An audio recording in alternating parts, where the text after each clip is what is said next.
Fuudhee Kanan xiqqoo as ba'e shaashaa duratti. ani kanan dhufeeti amantii kanatti amantiin kun karaa sirriidha karaa dhugaati jedhee kanan amantii kana qabachuu dhufeedha. Geerummoon dhiiraa miti dhiiraa shahadaa qabachuun dhufu. Amantiin karaa sirriidha kan jedhedha kanan Baarakallahu fiikum. Inshaallah duraan amantii maalii hordofaa turte? Beentee moo ortodoksii moo amantiin akkuma beekamu hedduu jira yeroo amman ta'an amantii maalirra turte kana dura? ortodoksii Ortodoksii irra turte jechuudha. Baarakallahu fiikum.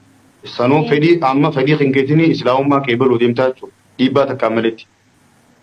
fedhii kootiin Baarakallahu fiikum inshaallah. Jazaakallahu khairan. Hayyee waan nan jedhu na wajji jetta hayyee. Harka shaadaa kan harka mirgaa harka shaadaa kan akkasii ol kaa'u. Maataba biraa ni qabdaa? hin qabu maataba Irraa baastee? baasee ganama baase kaleessa baase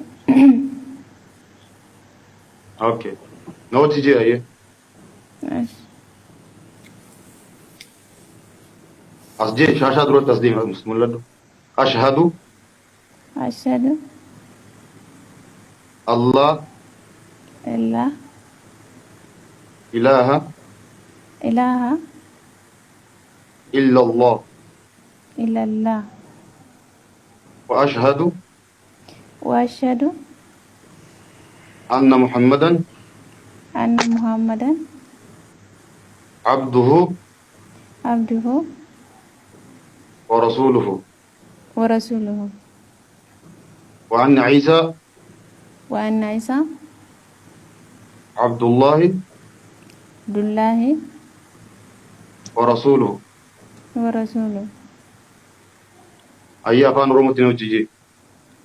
Maqaan gabbaraman maqaan gabbaraman gabbartii haqa godhate. gabbartii haqaa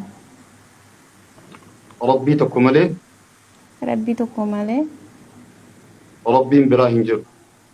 rabbiin biraa hin jiru.